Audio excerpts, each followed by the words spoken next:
Charismatic, the legend, the dynamic రెండవ ముఖ్యమంత్రి అనుముల రేవంత్ రెడ్డి గారు ఒక జబర్దస్త్ మాట మాట్లాడిండు. సో నీకు అప్పుడు ఏమవుతుంది అని అంటే ఏఐ వల్ల జాబులు పోతాయి అని చెప్పి చాలా మన దాంట్లో చూస్తున్నాం.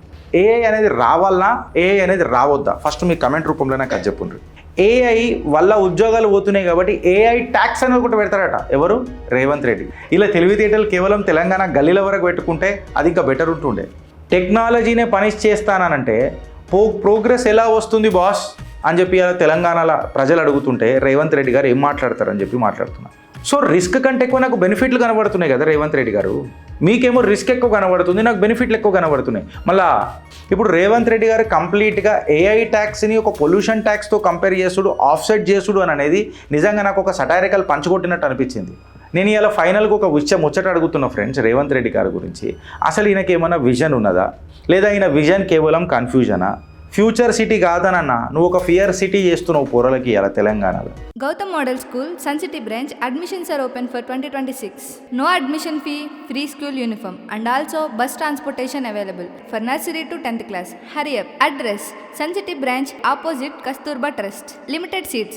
Contact us now 8121573123 and 8977113123. జర మన తెలుగు రాష్ట్రాలకు వద్దాం ఫ్రెండ్స్.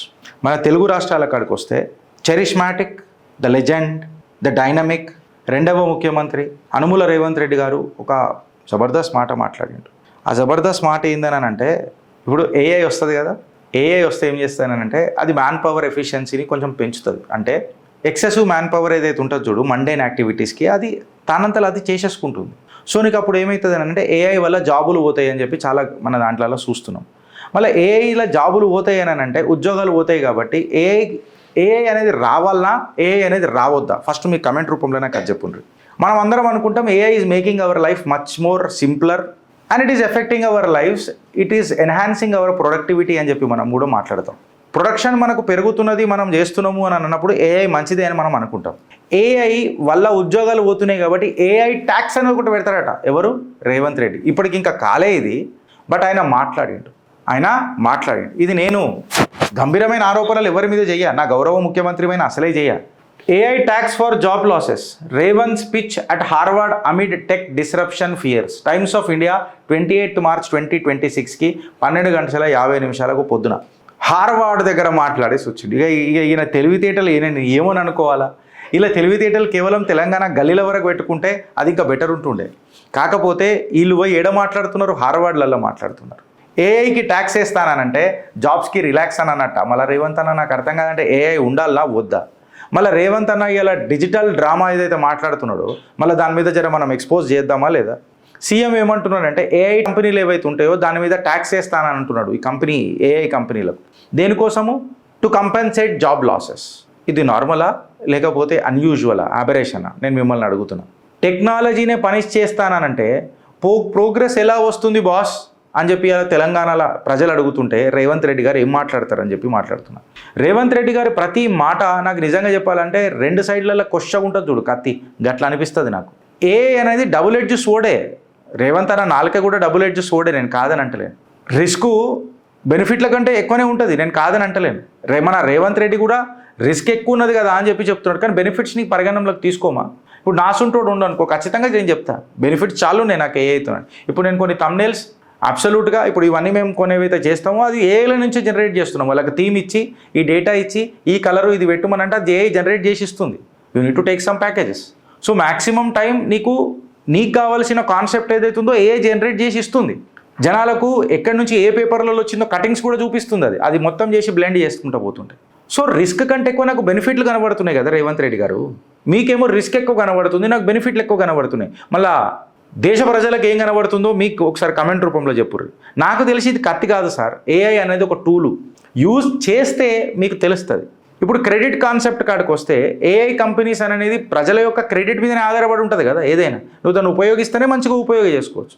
దానికి ఏం చెప్తున్నాడంటే ఏఐ క్రెడిట్స్ అని చెప్పి మాట్లాడుతున్నాడు. అంటే ఫర్ ఎగ్జాంపుల్ ఇప్పుడు నువ్వు ఒక కంపెనీ పెట్టినావు, ఆ కంపెనీ పెట్టినప్పుడు దానికి ఒక పొల్యూషన్ సర్టిఫికేట్ అనే నామ్స్ ఉంటుంది. నీకు పొల్యూషన్ లేకపోతే ఇప్పుడు కొత్తగా ఎదురు వచ్చిందంటే కార్బన్ క్రెడిట్స్ అని వచ్చింది. నువ్వు ఎంత ఎన్విరాన్మెంట్ని సేవ్ చేస్తున్నావు, ఎన్ని చెట్లు నాటినావు, ఎంత పర్యావరణాన్ని కాపాడుతున్నావు అనేది కార్బన్ క్రెడిట్. సో ఈ కార్బన్ క్రెడిట్స్ ఎంత ఉంటుందో ఇది రాను రాను ఒక పెద్ద సర్టిఫికేషన్ దేశంలా ప్రపంచంలా అని చెప్పి గ్లోబల్ ఎన్విరాన్మెంటలిస్టులు మాట్లాడుతున్నారు.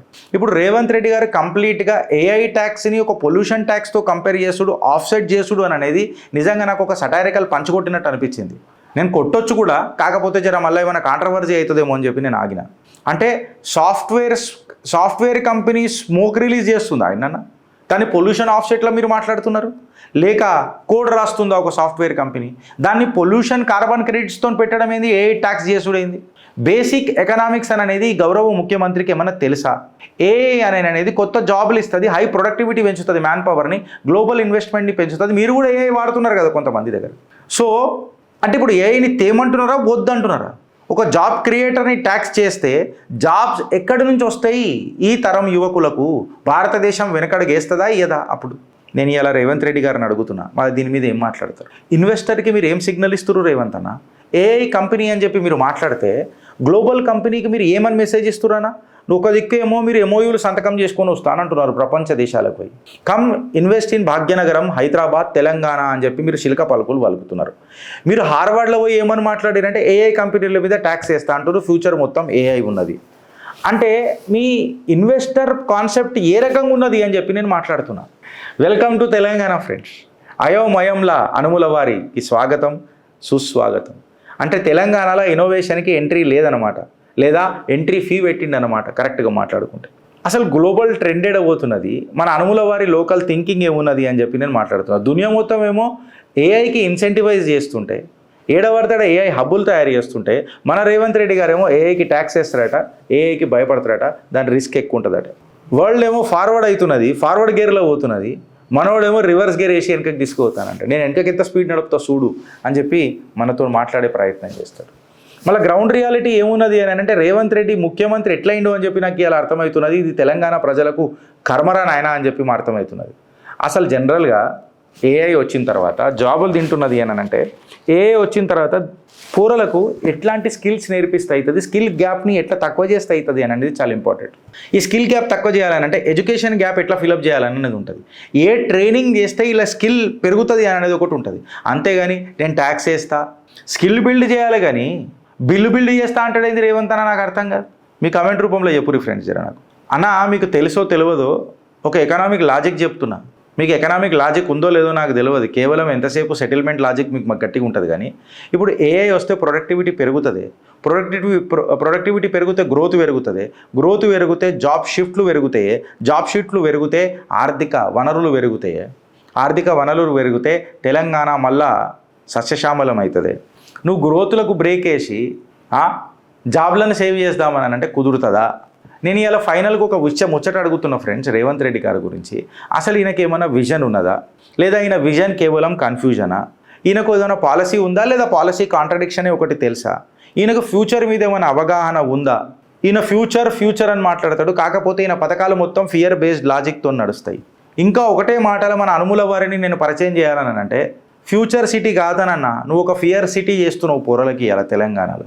వీడికి ఆగిపోయిందా అని అంటే నేను మాట్లాడాడు కాదు, రేవంత్ అని ఏం మాట్లాడిండో ఒకసారి మీరే చూడండి. ఇది ఎప్పుడు మాట్లాడిండో ఏం మాట్లాడిండో కానీ కంప్లీట్గా చర్చ జరుగుతూ ఉన్నది సోషల్ మీడియాలో, కంప్లీట్గా చర్చ జరుగుతూ ఉన్నది సోషల్ మీడియాలో. ఇక చూడుర్రి, వీడియో చూడుర్రి మీరు.